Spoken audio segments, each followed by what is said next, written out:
गांधी के सपनों का भारत, जहां ग्राम स्वराज की स्थापना के लिए आजादी से पहले पंचायती राज संस्थानों को विकास का पहला सेवा केंद्र बनाने के उद्देश्य से आजाद भारत में विकास की नई बहार लाने के लिए बापू ने जो सपना देखा, आज आजादी के 75 साल के बाद भी ग्रामीण भारत बापू के सपनों को ढूंढ रहा है।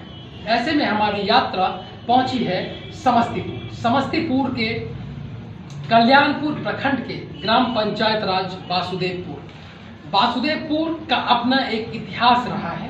काफी लंबे समय से विकास की रफ्तार यहाँ धीमी हो गई है। कई बड़े नाम यहाँ के रिप्रेजेंट किए, लेकिन समथिंग बैक टू सोसाइटी नहीं हो पाया और बापू के सपनों का भारत उनके विकास से कोसों दूर है। ऐसे में एक युवा चेहरा है जो आए हैं राजनीति में समथिंग बैक टू सोसाइटी करने के उद्देश्य से, अपने लोगों को रिप्रेजेंट कर रहे हैं जो आज भी विकास से कोसों दूर है। सबसे पहले आपका कार्यक्रम में स्वागत है। आप अपना नाम बताइए, क्या नाम हुआ आपका और अपने बारे में परिचय दीजिए। मैं गुड्डू कुमार हूँ। जोर से। मेरा नाम गुड्डू कुमार है। मैं ग्राम पंचायत राज वासुदेवपुर का निवासी हूँ एवं मेरे पिता का नाम राजकुमार शाह है। मेरे पिताजी चुनाव में खड़े हुए हैं, पंचायत चुनाव में, और उनका यही सपना है कि इस पंचायत को भ्रष्टाचार मुक्त बनाएं और इस पंचायत का विकास कर सकें। आप राजनीति में उनको वो आए हैं, क्या सोच कर राजनीति में आए हैं? क्या लगा कि एक सामाजिक कार्यकर्ता की जिम्मेदारी कम होती दिख रही है और राजनीति में आए बिना अपने लोगों का विकास संभव नहीं है? किन बातों से प्रेरित होकर राजनीति में चुनाव लड़ने आए हैं? क्या उद्देश्य है? जनता को कैसे देखते हैं और राजनीति को कैसे देखते हैं? जैसा कि ग्राम पंचायतों में देखा जाता है, आजकल भ्रष्टाचार काफ़ी बढ़ गया है। लोग जहां भी जाते हैं भ्रष्टाचार की गति बढ़ती ही जा रही है एवं किसी भी काम के लिए लोगों को पैसा देना पड़ता है या किसी भी काम को करवाने के लिए किसी भी अधिकारी को घूस देना पड़ता है, जो कि नहीं होना चाहिए, क्योंकि ये जनता का काम है और जनता का काम मुफ्त होना चाहिए। जनता के काम में किसी भी व्यक्ति के द्वारा कोई भी पैसा नहीं लिया जाना चाहिए। माननीय मुख्यमंत्री नीतीश कुमार की महत्वाकांक्षी परियोजना 7 निश्चय, जिसमें जल नल, गली नली और भी कई ऐसे स्कीम थे। जल नल जैसी योजनाएं उन गरीबों के लिए बनाई गई थी जो कभी प्लानिंग कमीशन के एक रिपोर्ट के आधार पर इस योजना का शुरुआत हुआ, जिसमें कहा गया कि ग्रामीण भारत की 80% आबादी आज भी उस गंदे पानी को पीती है जो पानी पीने योग्य नहीं है। ऐसे में उन पानी को पीने की वजह से उन गरीबों को गंभीर बीमारी हो रहा है। क्योंकि आप जानते हैं कि मनुष्य के शरीर में 70 to 80% वाटर का मात्रा होता है, पानी का मात्रा होता है। तो जब हम स्वच्छ पानी नहीं पिएंगे तो हमारे शरीर के लिए कितना नुकसानदायक है। इस बात को ध्यान में रखकर प्लानिंग कमीशन ने उन योजना को शुरुआत किया, लेकिन 2016 में जब माननीय मुख्यमंत्री नीतीश कुमार ने इस योजना को बिहार में शुरू किए, एक कार्यकाल हो जाने के बाद जल नल की स्थिति काफी अच्छी नहीं है। ऐसे में आपके आने के बाद, चुनाव जीतने के बाद, मुखिया प्रतिनिधि बनने के बाद, जनप्रतिनिधि बनने के बाद उन योजनाओं को कैसे उन गरीब तक पहुंचाएंगे जिनके लिए यह योजना बनी है? जैसा कि हम जानते हैं, जल ही जीवन है और जल के बिना जीवन का कोई महत्व नहीं होता है। इस तरह से सभी मनुष्य को एवं सभी नागरिकों को स्वच्छ जल मिलना ही चाहिए, ये सबका अधिकार है।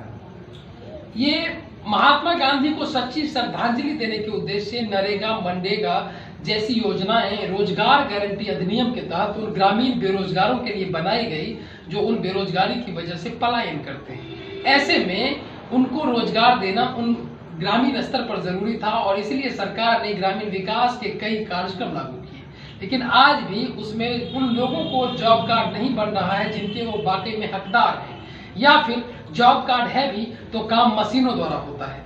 ऐसे में आपके आने के बाद कैसे उन बेरोजगारों को, कैसे उन बेरोजगार महिलाओं को जॉब कार्ड बनाया जाएगा, कैसे आम सभा के द्वारा वो जॉब कार्ड बनाए जाएंगे और उन जरूरतमंदों तक पहुंचेगी जिनके लिए यह योजना बनाई गई है, आप कैसे उसको जमीन पर लागू करवाएंगे?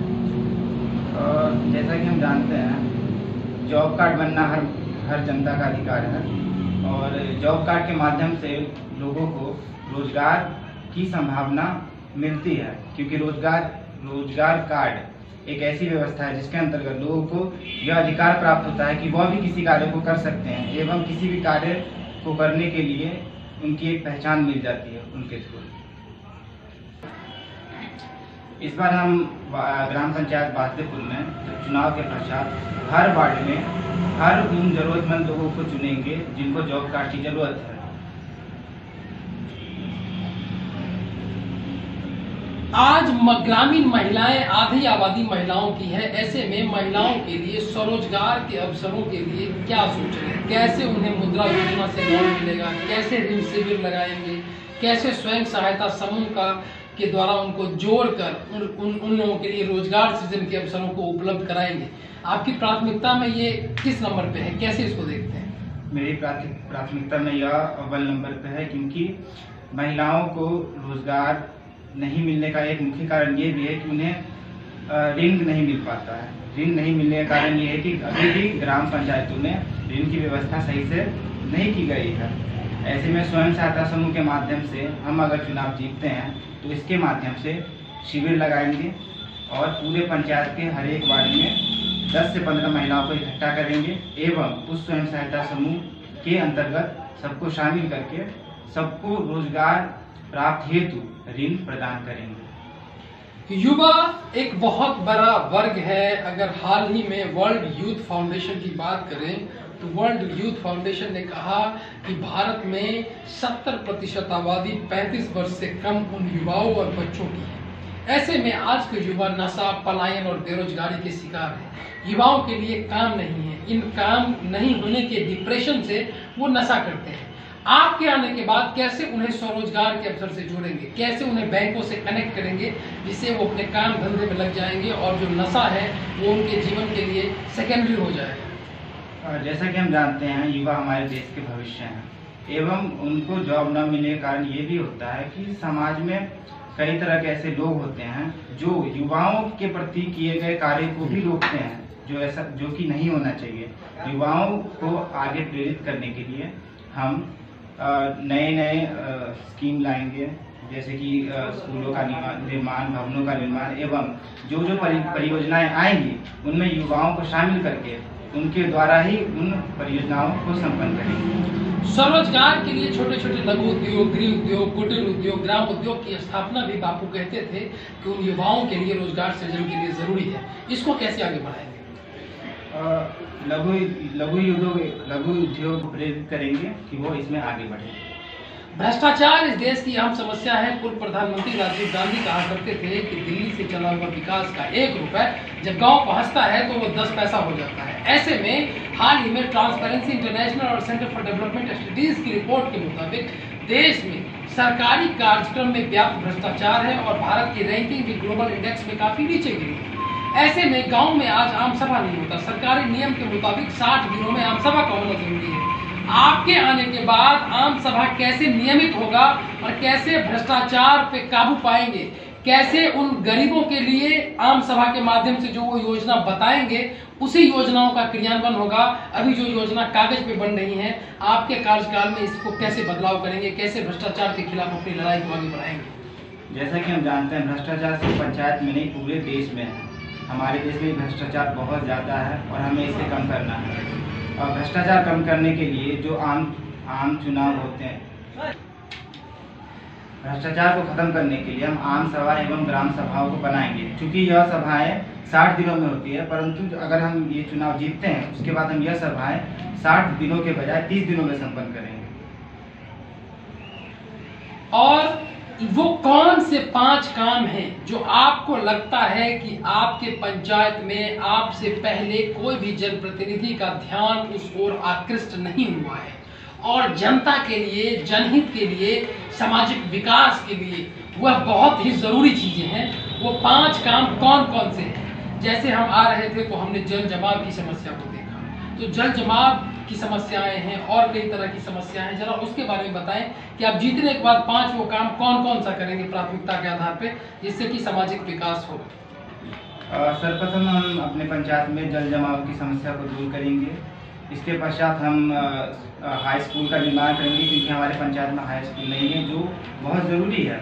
एवं लड़कियों के लिए जो कि 12th में पढ़ने वाली हैं उनके लिए अलग क्लासों की व्यवस्था करवाएंगे।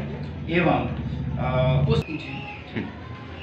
लाइब्रेरी और स्वास्थ्य केंद्र एवं युवाओं के लिए खेल का मैदान का भी निर्माण कराएंगे। जिससे कि बच्चों को काफी आसानी। ये वो युवा हैं जो बीएससी एग्रीकल्चर कर रहे हैं और साथ साथ गांधी के उन सपनों को साकार करने के लिए समथिंग बैक टू सोसाइटी करने के उद्देश्य से चैरिटी बिगिंस एट होम की प्रक्रिया को आगे बढ़ाते हुए अपने मातृभूमि को या उन लोगों के लिए काम करना चाहते हैं जहां सदियों से अंधेरा है।